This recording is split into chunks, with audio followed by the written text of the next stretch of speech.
Hey there, YouTube, it's Petey, and I wanted to say a sincere thank you. We had someone gift. Cigar Box Skinny is one of my semi-regular commenters here. He does have a YouTube channel. It is music related, so if you could pop on over and check out Cigar Box Skinny YouTube channel. It's a music channel. Show him some love. Thank you so much for your generous gift. YouTube only takes 30% of the gifts. It's one of those things, you know. I like to think if I'm giving someone a gift that they're going to get my gift, that someone isn't going to take 30% of it. So, I don't know. I use PayPal.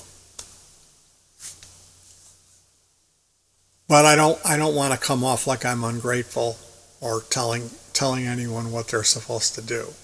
I'm grateful, and that means a lot. It means a lot when people comment. I really appreciate that.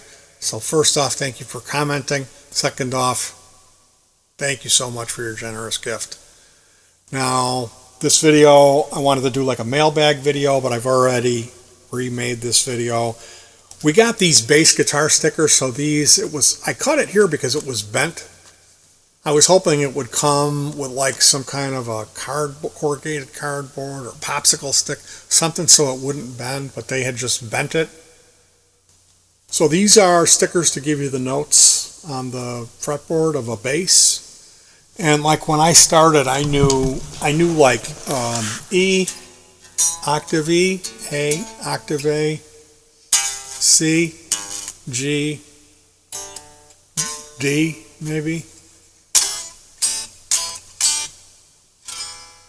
That was all I knew. And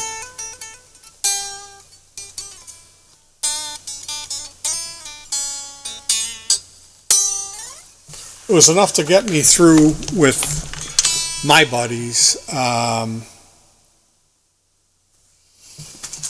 The other package I got today was these handy dandy 4 and 5 millimeter Allen hex tools. These are for Happy New Year. These are for adjusting your truss rod. And there's a 4 millimeter and a 5 millimeter. So these are highly recommended if you've got a fleet of electric guitars. It was something like $2.70 for the two of these, and this was like $1.75 maybe. I know you can get a 2-pack for $2.50. They sell 4-string and 5-string versions of this. So, and people are going to point and laugh, you know, but it'll be useful. My wife doesn't play by ear as much. She has notes. And that's how she does it. I remember when I was a kid, I had a friend who always had a nice car, and he would soup them up, put like glass pack exhaust, and he would have a fancy Pioneer with an equalizer and 6x9 speakers. He'd have this sound system, pop in a cassette of Van Halen 1984 and crank it up. And so I would ride rather than take the school bus, I would ride with this dude. The school bus was like a 40-minute ride. This dude was like 15. And we would stop and get a donut and a can of pop. Little smoky dopey in the car on the way there. So it was a good deal for Petey. Now, he was selling weed, and he had a pager. So I remember one day I was hanging out over there. We were finishing up washing his car, and he was telling me, "Oh man, you are going to freak. We are going to go to this dude, Bonnick." And I had heard of this guy. He was this legendary, unbelievably talented guitar player that lived in the area. He was the one guy that was just better than everybody else. This, like, they just kind of whispered about him, you know, like you'd hear about this guy. He was a couple of years older than us. So we go over there. he doesn't sell him the bag of dope right away. He rolls up one of his own, and we smoke that. And this guy, Bonnick, he's like he had been to a party the night before, and he had overdone it. So he's basically just like frizzed out afro of blonde hair and muscles. No shirt. He's super tan, and this is like December maybe, and he's like like built, and he's got like real tight bicycle shorts on, and that's it. So yeah, his basement, in the corner there was a mattress, he had a corner table, and he had a setup for smoking hash under glass. And then there was a silver Marshall Jubilee, full stack. He had a Boss DS1 distortion pedal on the ground. There was an Alesis Microverb delay reverb unit, half rack, sitting on top of the Marshall. And he had a matching silver Gibson Flying V. So we smoked this doobie, and my buddy is bugging him to Leaf's gonna freak. So he picks up this guitar. You can tell he doesn't want to play. He harmonically tunes, drops the needle on this vinyl of King Diamond Fatal Portrait album. And then he begins to melt my face. He's playing note for note the Swedish death metal, and he's just up and down the fretboard, immaculate playing. I never seen anything like that in person. And I was like, it was like seeing a miracle happen. Like I did freak. My buddy was right. So years go by, I'm playing bass, which was, I never should have been anywhere near a six string. I do really well on a bass guitar. I should not be playing. I should be on a bass, but anyway, at this time, I was renting to own this Trainer, actually Y&S Sound. It's the same company. Block 250B, so it's a beefy 15-inch speaker, real heavy little amp, with a 250 watt solid state amplifier. So it's no slouch of an amp. This is a significant combo amp. And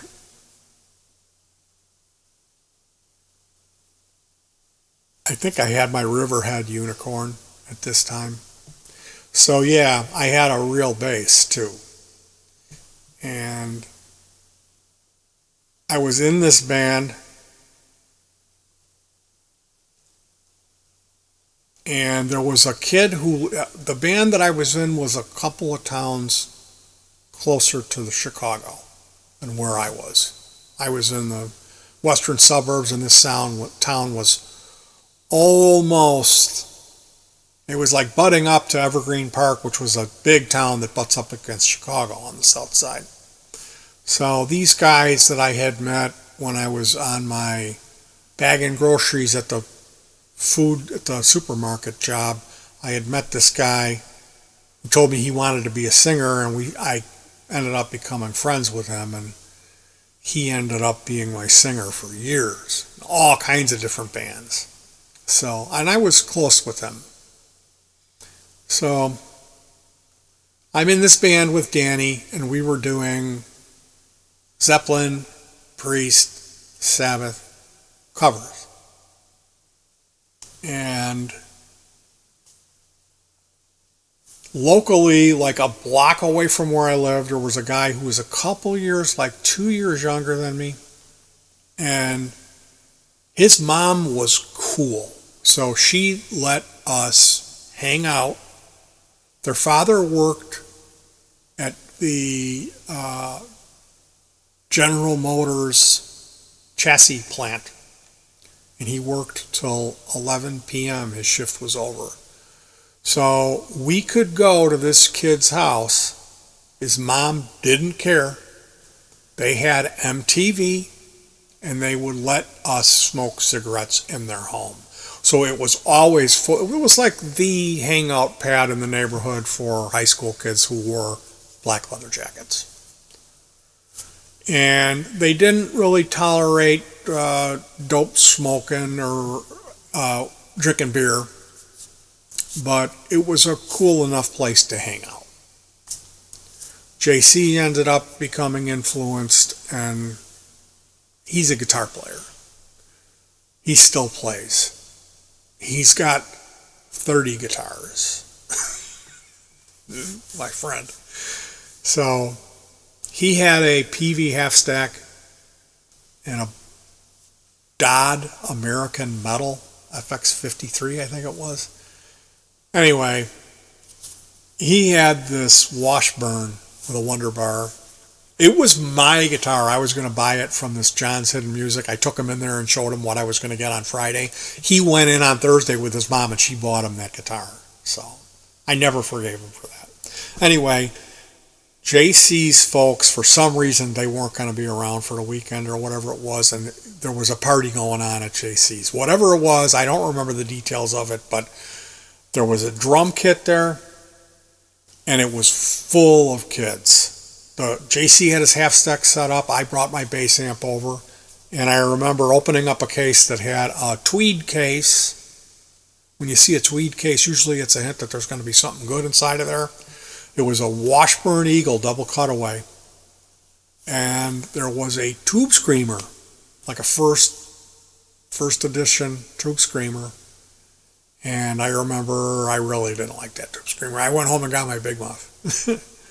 So we are taking turns. There was this drummer Mike I was friends with. He was JC's friend, but I became friends with him. And I remember going out of state with him on a fishing trip where we just drank beer in the woods in the rain. We made like a little shelter and just sat in there we were kids, and we were like 17 years old. And Mike used to sing, and he would do Tone Loc. So it was Funky Cole Medina and Wild Thing. And I would do the would play the guitar with this. So I was on my bass that whole night, and it was like a parade of people coming and going, different drummers, but mainly it was Mike on the kit. Mainly it was just guitar players coming up and saying, "Do you know this song?" And we would fake our way through it. Then somebody gave him a call, and Bonnick shows up. And I'm like, oh boy, here he comes. I saw him come down the stairs. He's huge. Here he comes.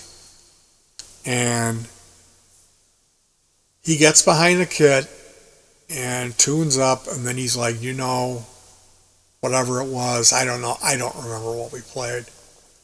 Rock You Like a Hurricane or something. He's, it's in E. Follow Me. So I play along, and I remember it was really good. People went nuts. We blew the roof off the place. And the following day, I'm sleeping. It's before noon. I'm sleeping in, and my mom comes in and says, "You got a phone call." It's Bonnick. And he's like, "Will you be, I've been thinking about this, and I want you to be my bass player." So, of course, I said yes. I remember going over there, and he's like, "Okay, it starts off in C."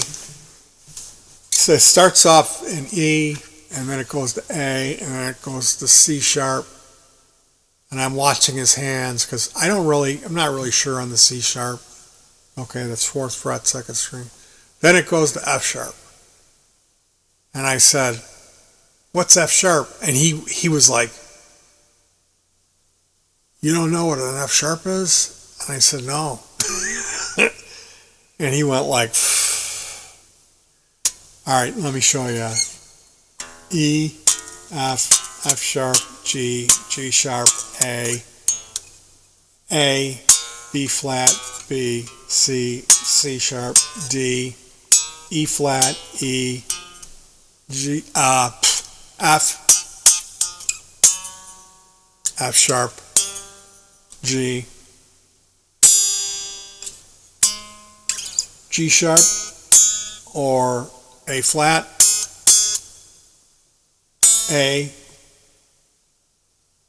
A sharp, or B flat,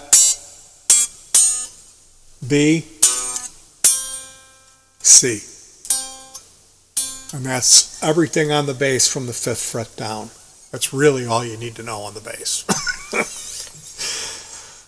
If you understand that the 3rd dot is the octave and that the 12th dot is the 12th fret is the octave. That's where it starts over on the individual string. But if you're writing on an E open and you want to do an octave, the 3rd dot or the 9th fret is the octave of the string below it if it's open. So 8th fret, excuse me. So yeah, as far as these, knowing this, Ballou flew out to California and was hired to play in Frank Zappa's band. And then he was like, I don't know how to read. So it just depends on what your approach is. But really, if you're going to be playing with other people that are playing stringed instruments, this is good to know. If you're going to be writing, if you're going to be notating or writing down, like that's one way to remember the music you wrote is to notate it. So knowing what frets represent what notes is a good skill to have. It isn't imperative when you start, but it is something that by the time you are going to, ideally, I think if you're going to take lessons, that's something that they show you right away. It should be one of the rudimentary things that you should learn. Because coming into it at the point where I was forced to tell Bonnick I didn't know what it was, and he put his head down. He was right. I should have known. So for anything professional, of course, this is important. And people will tell you, you don't need to know. Yeah, you do. You do. You don't need to, but it's going to save you face. It's going to be helpful because you'll be able to keep notes then. And again, if you're a wonderkind and you're working in your bedroom and you're never going to work with anyone else, you can develop whatever system you want, but the rest of the world uses this information. So this set of stickers, putting these on this bass, like if you were going to have a gig, yeah, you might not want to have that on the bass if you're playing Madison Square Garden. But buying these for $1.70 to put them on my wife's bass now, this is long overdue. Highly recommended. Also having a set of these Allen wrenches, this is, if you're going to buy a used guitar, you should take a Q-tip with you, put it in your mouth, and then jam it into the truss rod adjuster into that cup there where this tool fits in. And if you pull that out and there's a bunch of steel, there's bits of shredded up fragments of aluminum stuck to the Q-tip, well, that might indicate someone has used the improper size, the wrong tool, that they've torn it up. Maybe there is additional problems where the truss rod has become seized. Maybe it's stripped. Maybe the actual fitting or the nut is stripped. So like I said, if I was going out to buy a guitar and I did that test and I pulled it out and there was a bunch of goodies there, I would not want to buy that guitar. It would be enough of a warning sign for it to represent a deal breaker for me. Unless they were going to go, you know what, I'll give you the guitar for 30, meaning 30 US dollars. Okay, it'd be worth it for the pickups alone. So it's something to think about if you have a collection of guitars, or if you're servicing guitars regularly. Having the right tool is important. Yes, you don't need these fancy truss rod Allen wrenches, but they're designed specifically for the job. That's why they're as long as they are. These are awesome. Highly recommended stuff, you guys. Thank you for joining me. And again, thank you so much to Cigar Box Skinny for your generous gift. I didn't mean to come on and be like, you should have not used YouTube to gift me that because I didn't get 30% of it. That's not what I'm saying. It's not what I'm saying at all. All I'm saying is, honestly, I'm honored to get anything. So I don't care about the dollar amount. And it's not a lot of money either way. But if you were going to give somebody a significant sum of money on YouTube, and then you found out 30% of that, $500 is the most you can give. If you were going to give somebody that most, YouTube would keep $150 of it. And it is of my strong conviction that I don't think people are aware of this fact. And I also don't think that that's fair of YouTube to do that. 3% should be their cut. Okay, you guys, take care of yourselves. Hug your pets is what I like to say. And peace.